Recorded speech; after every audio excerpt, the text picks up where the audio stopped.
sun is available. With the biomass system, it's 24/7. The bad news is there's maintenance. You have to change the oil, you have to feed it fuel, you have to clean the air filters, and you have to take down for typical maintenance. So, energy efficiency. This is where there's a lot of low-hanging fruit, and these are typical things that people need to do in their business anyway. So it's a very conservative thing to do, and it's one of the easiest thing to do. With the REAP energy efficiency grant, you have to establish a baseline. So it's very flexible. As long as you're saving energy, you're eligible for the grant.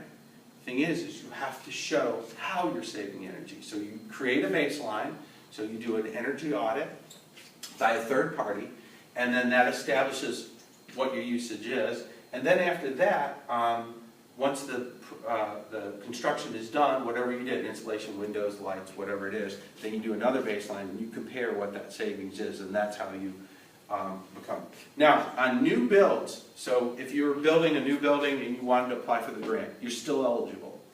You just have to go through the calculations of what a typical building does, typical air conditioner, and then you can show. So if you're doing an HVAC, you could say, here, the average HVAC in the U.S. is, 14 SEER, but I'm going to put in a 17 SEER. Here's the difference, and that's how you become eligible for the grant. So, examples of opportunities: LED lighting. Conservatively, you're usually going to save about 75% less, use about 75% less than an incandescent bulb. And here's the beautiful thing. This is what's really important. They're warranted for 50,000 hours on average. Well, at 50,000 hours, how much money are you going to save in electricity? Really, how much are you going to save in labor? We did a carousel for a zoo. 850 bulbs. LED. So switching that to LED bulbs. Think about changing. For every time you have to change one of those bulbs, that's only going to last 1,200 hours. You're going to spend quite a bit of time looking for that bulb, 30 minutes a day here, 30 minutes a day there, it adds up. So the labor savings is somewhat staggering. HVAC, 70% of your energy costs are electricity, or heat and air, I'm sorry. And so typically, if you've got an older system, you can easily save 70%. And these are all things that we're going to do without sacrificing any comfort. Building installation is another area. Again, low-hanging fruit. It's amazing what you can do with a caulk gun. Power conditioning is another example. So we can cut your demand down by changing the lagging power. Energy usage. Harmonics create heat. That heat is wasted energy. We can reduce the harmonics, saving you electricity. And then, of course, the other thing that's beautiful about it is it protects you from surges and spikes. So if you have very sensitive equipment, it's going to be another cost savings down the road.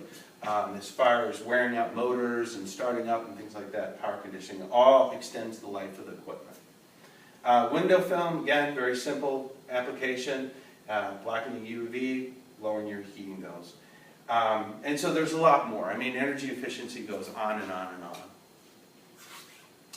So a typical LED lighting example, and there's our carousel of 850 light bulbs.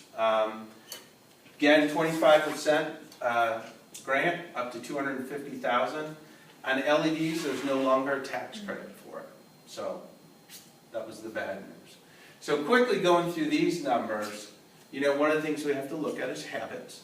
So we look at your lights, what are your operations a day? Are you one shift, two shifts, 16 hours, 12 hours? So that has to be part of it. And then how many days a week, how many years are you in operation? We calculate the number of hours. And then we'll go in and look at your estimated usage, and then we'll try to calculate your approximate savings by taking all the incandescent bulbs, adding up that kilowatt hours times the hours, and then we'll take the LED, do that comparison, and then that's how we'll show the savings in the model. In this example, and we also have another thing in here that is we get from NREL, is potential cooling savings. The fact of you going to incandescent bulbs to LED and you're generating less heat, that's also a savings that we put in. using one of their calculators as to what that cost savings is going to be on your heat and air portion of your bill. In this example, it's 2.53 years. So the material and installation cost is almost $21,000. The bulb disposal cost, especially if you have ballasted bulbs, is going to be $612, and you get your recycling certificate that you did the right thing with those bulbs. Your total cost is going to be $21,000. The first year in savings in this example is $11,000. So that first year return on investment is 52%. After that, over 10 years, it's going to average out to about, what, 30%. So your 10-year savings on those bulbs is going to be about $78,000. And then average return on investment is 37%. That's very low-hanging fruit. If you're a manufacturer, of course, and working 3 shifts, 24 hours a day, the savings is even greater. So typically on lighting, our paybacks are usually calculations end up to be between anywhere from 2 years to maybe 5 years. Again, if you have very high bays and you requires a lift to change those bulbs, and you've got labor, and you've got halide lights that actually take a line down. Let's say that you have a power outage and you're in a manufacturer. You've got halide lights. Well, typically they're going to need 20, 30 minutes to get back up and turn back on. So all those things are eliminated. So there's a lot of other pluses. So our particular experience, we've worked with a lot of different companies, and really what the example here is to show that it's not just ag-based companies. Yes, Appalachian Nursery, ag-based, but Hometown Medical is the doctor's office. Wampler's Farm Sausage, a food manufacturer, yes, ag-based. Family Brands is another, Bill's Cage's Cook Barbecue and Elm Hill Products. Oaks Daylily, yes, is, but Pink Pig, no, that's retail. Squatch Cove, yes. McFarland Pharmacy, again, retail. So it's all kinds of businesses that are eligible.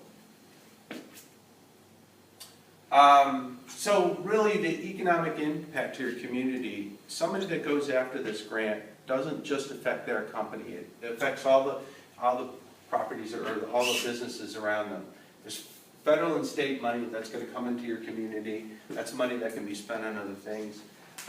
Really, this one-time money is all the permitting, the hiring of local labor, the hotels and restaurants, and then ongoing power generation savings. Again, 25 years in the case of solar, 50,000 hours in the case of LED. And a visible application in new technology.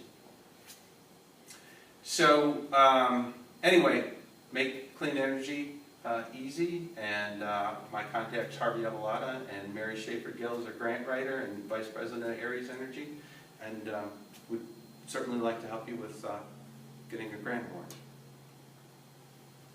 Okay, Barney, ask a question. One clarification that I want to make Yes. very quickly. Ready to stop this? Actually, Nice, can we keep it going real on. quick? Yeah.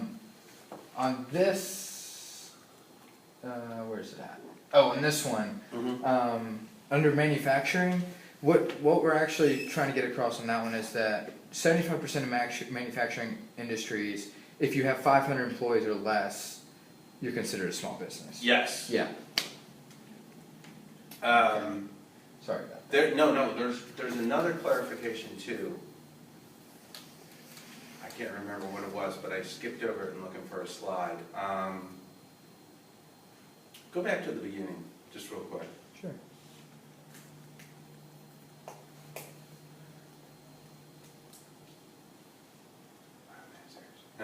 Okay, keep going.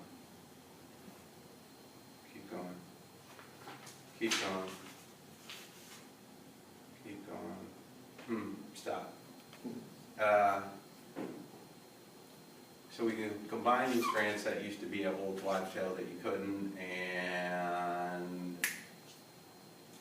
I don't know. I think you got everything. What do you think, Barney? What questions do you have? Well, I was trying to go back over what you presented, and I don't have a lot of questions.